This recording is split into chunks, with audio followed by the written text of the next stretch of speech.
CAPTCHA problems. So CAPTCHA stands for Completely Automated Public Turing Test to tell computers and humans apart. Bet you didn't know that, did you? So basically, it's implemented to distinguish users and any entity that makes automated requests.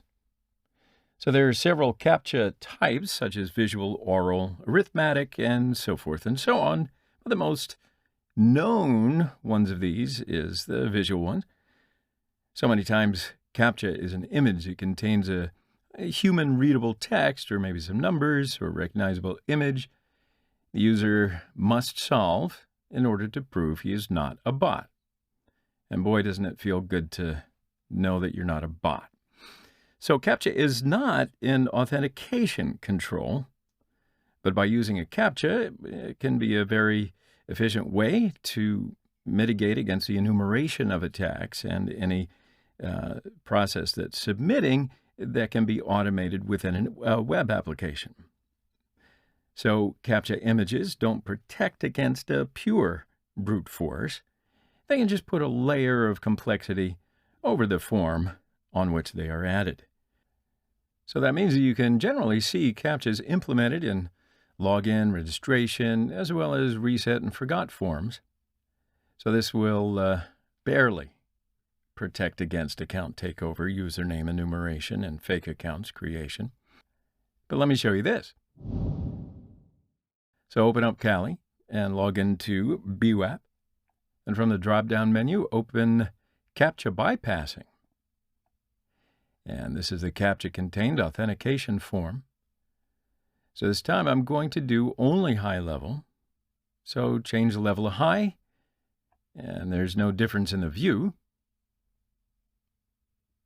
Okay, so let's see the page source and see if there's anything interesting.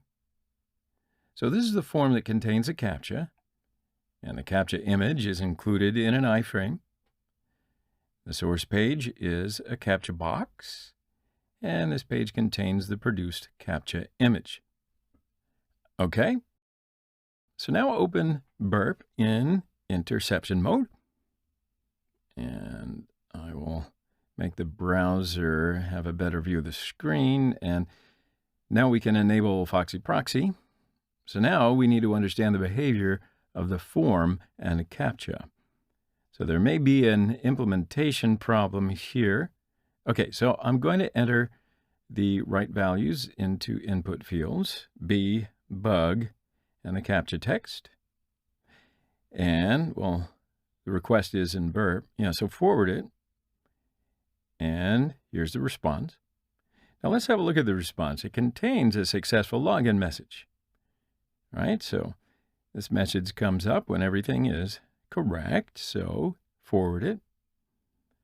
Now after we get the response, a CAPTCHA-contained iframe sends the request to get a new CAPTCHA image. And the source of the iframe sends a new request to the image page. And the new image is presented on the page. So this new CAPTCHA image request will always perform the exact same way. So now let's try the wrong login information. Write CAPTCHA text. Forward the request. And now look at what we have. A new message. And this time only the CAPTCHA was true. Okay, so forward it and the rest. And now the true login information and type a wrong CAPTCHA text.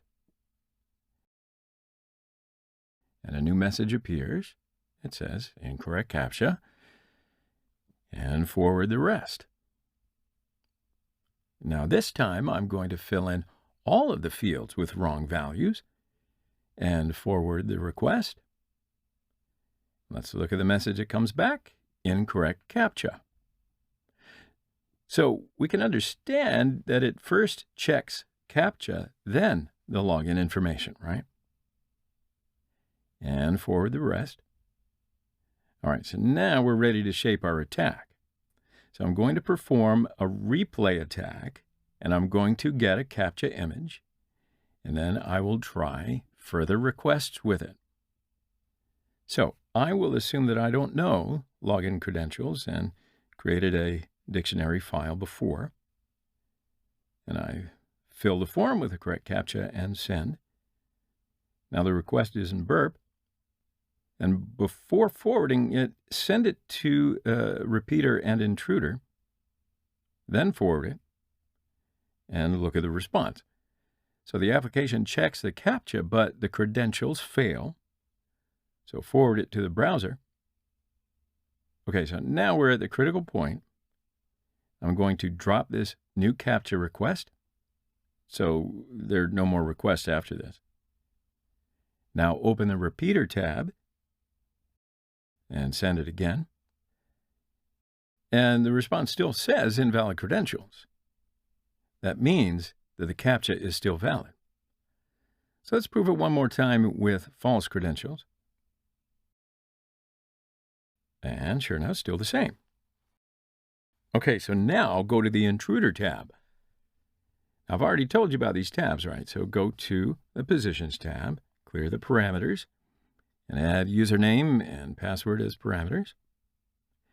Then the attack type is cluster bomb. And here we have just a 2 payload set, one for username and one for password. Payload set 1 is a simple test. Click to load the word list that we created in a previous lesson and choose it. And do it for the payload set 2 as well. So now open the Options tab.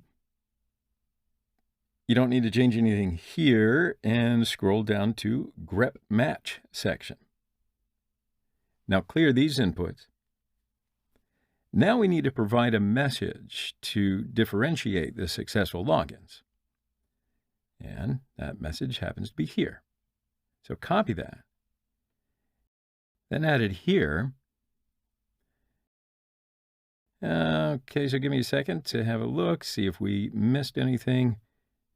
No, I don't think there's anything that we need to configure anymore. So if you're ready, I'm ready. Let's start the attack.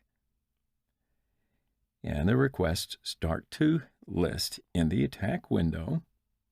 Let's wait for it to finish. All right, so our base request is just like that. And the associated response, as you can see. So now let's go to this line, look at the response, and sure enough, we are successfully logged in. Okay, so now let's see, because we can quickly check the code. So let's open up your terminal and view CAPTCHA bypass. It's a whole page. So this line checks the security level. If the level is high or medium, then it will execute the following lines, which compares the CAPTCHA value sent by the user and the value in the session variable CAPTCHA. And as you can see, there is no code to assign a new value to the CAPTCHA variable in session. So you see, this is the main problem. This new value adds in a separate request. And that's what helps us to replay the correct CAPTCHA in the session variable.